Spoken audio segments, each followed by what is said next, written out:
नमस्कार दोस्तों, एडुटाइम money India की एक और इन्फॉर्मेटिव वीडियो में आपका स्वागत है। भारत में ज्यादातर लोग जब भी एक नई कार खरीदते हैं तो उसमें कार लोन का एक बहुत ही इंपॉर्टेंट रोल होता है। अब किसी भी बैंक से कार लोन लेते समय दिमाग में बहुत सारे डाउट्स होते हैं, जैसे कि इस पर हमें क्या इंटरेस्ट रेट देना पड़ेगा, क्या प्रोसेसिंग फीस होने वाली है, हमें हमारी EMI कितनी देनी होगी, लोन कितने समय में पूरा करना होगा। इन्हीं सारी डाउट्स को हम लोग क्लैरिफाई करने वाले हैं इस वीडियो में। इस वीडियो में हम स्टेट बैंक ऑफ इंडिया के कार लोन को डिटेल में समझने वाले हैं और इससे जुड़े हुए हर एस्पेक्ट को हम इस वीडियो में कवर करने वाले हैं। तो चलिए शुरू करते हैं।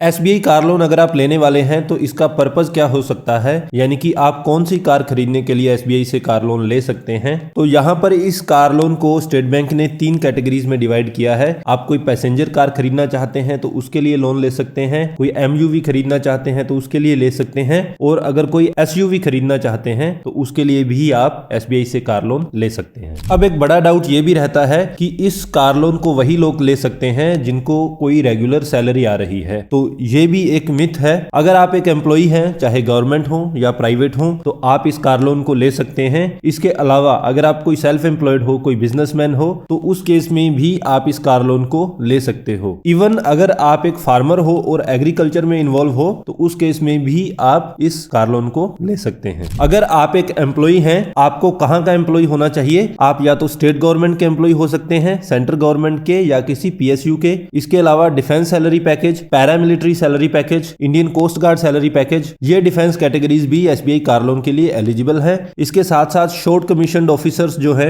वेरियस डिफेंस एस्टेब्लिशमेंट्स के, वो भी इसके लिए एलिजिबल है। कॉर्पोरेशंस, प्राइवेट सेक्टर कंपनीज या फिर कोई भी रेप्यूटेड एस्टेब्लिशमेंट्स जो हैं वो इस लोन के लिए एलिजिबल है। इसके साथ साथ अगर आप एक पेंशनर हैं तब भी आप इस कार लोन को ले सकते हैं। दूसरी स्थिति ये आती है कि आप अगर एक एम्प्लॉई नहीं है तो उस केस में आप एक प्रोफेशनल होंगे, सेल्फ एम्प्लॉयड होंगे या कोई बिजनेसमैन होंगे या किसी और तरह की अगर आपकी इनकम है तो उस केस में भी आप कार लोन ले सकते हैं। और अगर आप एग्रीकल्चर या अलाइड एक्टिविटीज में इन्वॉल्व हैं, अलाइड एक्टिविटीज जैसे पशुपालन, मुर्गी पालन, इस तरह की किसी एक्टिविटीज में आप इन्वॉल्व हैं तो उस केस में भी आप इस लोन के लिए एलिजिबल हैं। अगला क्राइटेरिया जो है वो होती है एज। अगर आपकी एज 21 साल से लेकर 70 साल के बीच में है तो आप इस कार लोन को ले सकते हैं। लेकिन यहां पर एक शर्त यह है कि आपका जो लोन है वो जब आप 75 साल की उम्र तक पहुंचते हैं तो उस एज तक आपका ये लोन पूरा भरा जाना चाहिए। इसके साथ साथ मिनिमम इनकम का भी क्राइटेरिया है। आपकी मिनिमम इनकम कितनी होनी चाहिए? अगर आप एक सैलरीड पर्सन है तो आपकी मंथली इनकम जो है वो मिनिमम 25,000 रुपए आपके अकाउंट में आनी चाहिए। अकाउंट में आने से हमारा मतलब ये है कि अगर आपकी कोई डिडक्शंस है, आपकी कोई कटौती होती है, तो वो पैसा कटने के बाद जो आपके अकाउंट में सैलरी आती है वो मिनिमम 25,000 रुपए होनी चाहिए। 25,000 मंथली सैलरी का मतलब यही होगा कि 25,000 पर मंथ गुणा 12 से, तो वार्षिक सैलरी जो है आपकी पूरे साल की वो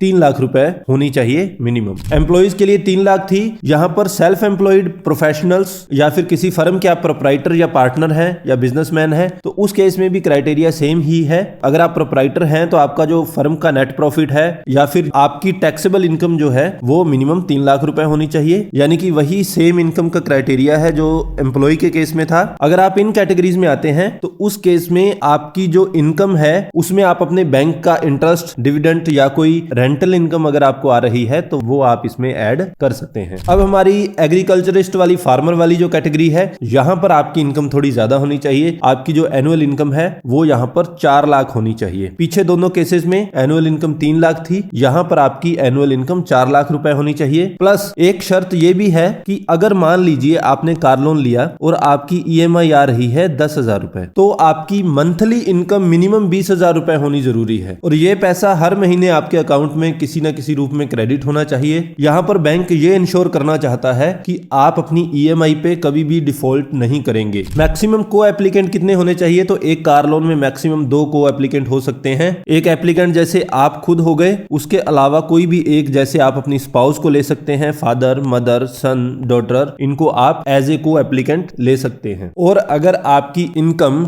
एलिजिबल अमाउंट से कम पड़ रही है, यानी कि 3 लाख से अगर आपकी इनकम कम पड़ रही है, तो उस केस में आप इनकी इनकम को भी ऐड कर सकते हैं खुद की इनकम में एलिजिबिलिटी तक पहुंचने के लिए। यहां पर आप कितना लोन ले सकते हैं, तो मिनिमम 1 लाख रुपए का लोन आप ले सकते हैं। और मैक्सिमम की अगर हम बात करें, सैलरीड एम्प्लॉय जो है वो 48 गुना अपनी नेट मंथली इनकम का लोन ले सकता है। मान लीजिए किसी की इनकम 50,000 रुपए है जो उसके अकाउंट में आ रही है, तो आप सिंपली इसको 48 से मल्टीप्लाई कीजिए तो आपकी एलिजिबिलिटी 24 लाख रुपए बनेगी। तो यहां से आप ये भी पता कर सकते हैं कि आप कितने लोन के लिए एलिजिबल होने वाले हैं। यही सेम क्राइटेरिया सेल्फ एम्प्लॉयड के लिए, प्रोफेशनल्स के लिए, किसी फर्म के प्रोप्राइटर या बिजनेसमैन के लिए अप्लाई होता है। यहां पर भी आपकी 4 साल की सैलरी जो है वो आप एज ए लोन ले सकते हैं। लेकिन एग्रीकल्चरिस्ट के केस में यहां पर 48 महीनों की बजाय सिर्फ 36 महीनों की इनकम जो है वो कंसीडर की जाती है, यानी कि एनुअल इनकम को अगर 3 गुना वो करेगा तो वो इतने लोन के लिए एलिजिबल माना जाएगा। अब फाइनेंस क्या क्या किया जाता है? फाइनेंस ऑन रोड प्राइस जिसे हम लोग बोलते हैं, यहां पर गाड़ी का एक्स शोरूम प्राइस, उस पर जो भी टैक्सेस लगने वाले हैं वो भी आप ऐड कर सकते हैं, और जो आपकी कार का इंश्योरेंस जो है वो भी आप ऐड कर सकते हैं। तीनों को ऐड करके जो वैल्यू बनेगी उसी पर आपको लोन दिया जाता है। कुछ केसेस में ऑन रोड प्राइस जो है उसका 100% फाइनेंस किया जाता है और कुछ केसेस में 90% भी फाइनेंस किया जाता है। अगला सबसे बड़ा फैक्टर जो आपकी एलिजिबिलिटी को अफेक्ट करने वाला है वो है EMI NMI रेशो। इसका मतलब ये है कि अगर आपकी इनकम 100 रुपए है तो आप मैक्सिमम कितने रुपए की EMI कटवा सकते हैं। 50% EMI NMI का रेशो है कि आप 50% आपकी इनकम का एज ए इंस्टॉलमेंट कटवा सकते हैं, तो सिर्फ 50 रुपए आप एज ए इंस्टॉलमेंट दे सकते हैं। अगर आपकी इनकम 5 लाख रुपए तक है तो ये रेशो 50% रहेगा। 5 लाख से 10 लाख अगर आपकी इनकम है तो 60% रहेगा। और अगर आपकी इनकम 10 लाख से ज्यादा है तो आप अपनी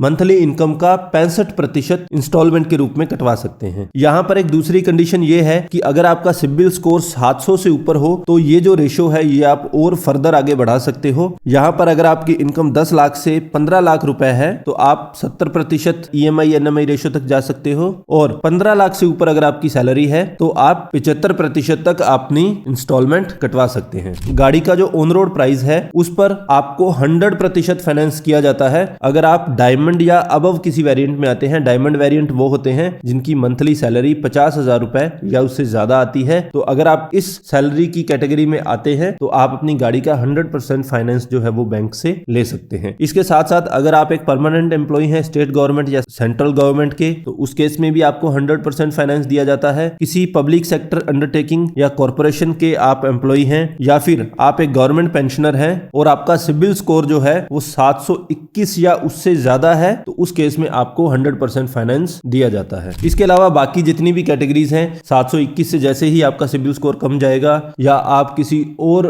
कैटेगरी में फॉल करते हैं तो यहां पर आपको गाड़ी की प्राइस का 90% तक फाइनेंस किया जाता है। मतलब ये है कि अगर सारे कॉस्ट गाड़ी का एक्स शोरूम प्राइस हो गया प्लस उसका इंश्योरेंस हो गया प्लस जो टैक्सेस हैं, इसको मिला के मान लीजिए आपकी कार पड़ रही है 10 लाख रुपए की, तो यहां पर आपको 9 लाख रुपए बैंक दे देगा और 1 लाख रुपए आपको अपनी तरफ से ऐड करना पड़ेगा। अब रेट ऑफ इंटरेस्ट एक बहुत ही इंपॉर्टेंट फैक्टर है। कार लोन में जितना टेन्योर आपका ज्यादा बढ़ता चला जाएगा, यानी कि आप जितने लंबे समय के लिए लोन लेंगे उतना इंटरेस्ट बढ़ता चला जाएगा, ये पहला फैक्टर। दूसरा फैक्टर ये है कि आपका सिबिल स्कोर जितना कम होता चला जाएगा आपका रेट ऑफ इंटरेस्ट उतना ही बढ़ता चला जाएगा। तो ये दो मेजर फैक्टर हैं जो SBI कार लोन में रेट ऑफ इंटरेस्ट को सीधे रूप से प्रभावित करते हैं। नॉर्मल कार लोन की बात करें और यहां पर अगर आपका सिबिल स्कोर 800 या उससे ज्यादा है तो 3 से 5 साल का अगर आप लोन लेते हैं तो रेट ऑफ इंटरेस्ट रहने वाला है 8.85%, और 5 साल से ज्यादा का अगर आप लोन लेते हैं तो रेट ऑफ इंटरेस्ट रहने वाला है 8.95%। इसी तरह से 775 से 799 अगर आपका सिबिल स्कोर है तो रेट ऑफ इंटरेस्ट 5 साल तक के लिए 9%, 5 साल से ज्यादा के लिए 9.10%। सिबिल स्कोर है 757 से 774 तो 5 साल तक के लिए 9.10%, 5 साल से ज्यादा के लिए 9.20%। 721 से 756 अगर सिबिल स्कोर है तो 3 से 5 साल के लिए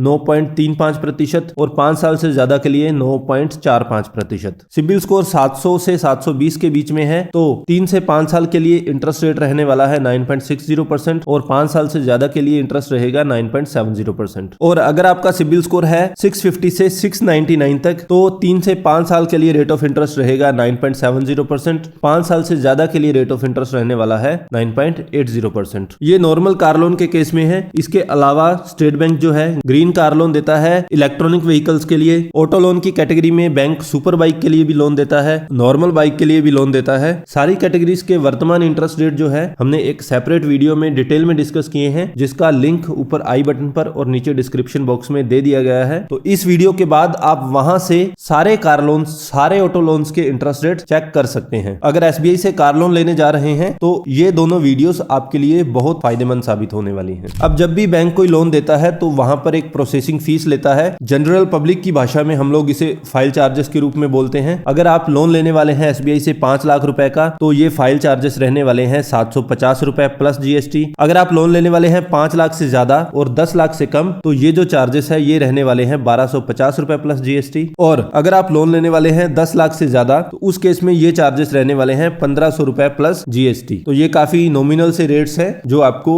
लोन करवाते समय देने होते हैं। टर्म की बात करें कितने समय के लिए लोन ले सकते हैं तो मिनिमम ये लोन 3 साल के लिए करवाया जा सकता है और मैक्सिमम जो है वो 7 साल के लिए करवाया जाता है। एलिजिबिलिटी काउंट करने के लिए मान लीजिए आपके साथ कोई को बोरोवर है तो मैक्सिमम एज 70 साल के लिए है, जैसे हमने बात की, तो हायर साइड में जाके देखा जाता है। मान लीजिए 2 एप्लीकेंट हैं, एक की एज है 62 साल, दूसरे की एज है 40 साल, तो एलिजिबिलिटी जब हम काउंट करेंगे तो उस व्यक्ति की एज को कंसीडर किया जाता है जिसकी एज ज्यादा है। ज्यादातर केसेस में ये चीज अफेक्ट नहीं करती, लेकिन ये उस समय अफेक्ट करती है। मान लीजिए कोई व्यक्ति जो है वो 70 साल की एज के पास पहुंचने वाला है तो अब हमें मैक्सिमम जो है 75 साल की एज तक तो इस लोन को भरना ही पड़ता है। तो यहाँ पर क्या है, आपको 7 साल की जो पीरियड है मैक्सिमम पीरियड वो नहीं मिल पाता, 75 साल तक हमें भरना होता है। तो मैक्सिमम 5 साल ही हमें मिल पाएंगे इस लोन को वापस रीपे करने के लिए। सिक्योरिटी की बात करें, बैंक के पास क्या सिक्योरिटी रहती है, तो जो आपका व्हीकल है वो एक तरह से बैंक के पास गिरवी रहता है। अगर आप किसी वजह से डिफॉल्ट करते हैं तो बैंक के पास ये पावर होती है कि बैंक आपका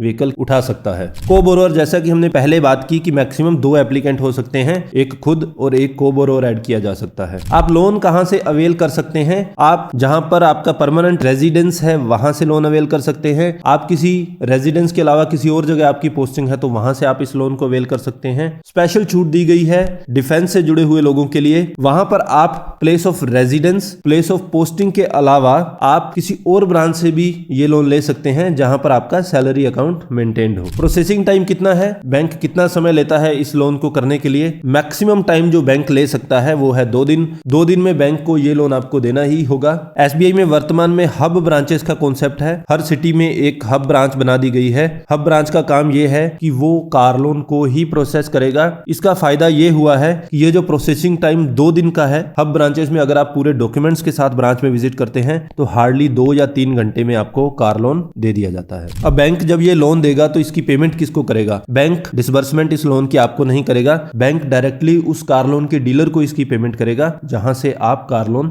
लेने वाले हैं। एसबीआई कार लोन का एक ऐसा फीचर जिसे मैं सबसे बड़ा बेनिफिट मानता हूं वो है प्री पेमेंट पेनल्टी। मान लीजिए आपके पास 100 रुपए का कार लोन आपने ले लिया है और आपकी इंस्टॉलमेंट जा रही है 2 रुपए। अचानक से क्या होता है कि आपके पास किसी समय 20 रुपए कहीं से आ गए और ये सरप्लस पैसा आपके पास पड़ा हुआ है। इस सरप्लस पैसे को आप कार लोन में डाल देते हैं। तो ज्यादातर बैंक्स क्या करते हैं, जब आप एडवांस पेमेंट करते हैं किसी भी लोन में तो वहां पर एक प्री पेमेंट पेनल्टी काट ली जाती है जो मोस्टली 1 या 2% के आसपास होती है। लेकिन एसबीआई आपको यह सुविधा देता है कि आपको यहां पर कोई भी प्री पेमेंट पेनल्टी नहीं देनी पड़ती है। तो जब आप ये पैसा भरते हैं तो आपकी बैंक के प्रति जो देनदारी है, जो आपकी आउटस्टैंडिंग है, वो कम हो जाती है और बैंक जो इंटरेस्ट आपको लगाता है वो आपकी आउटस्टैंडिंग पर ही लगाता है। तो इस तरह से फ्यूचर में आप अपनी सेविंग कर सकते हैं उस ब्याज पर जो आपको बैंक को देना था। हालांकि एसबीआई फोरक्लोजर चार्जेस लेता है। अगर आप 2 साल से पहले लोन को बंद करवा देते हैं तो उस केस में जो आपकी आउटस्टैंडिंग रहने वाली थी उस टाइम में आपके रीपेमेंट शेड्यूल के अकॉर्डिंग उस पर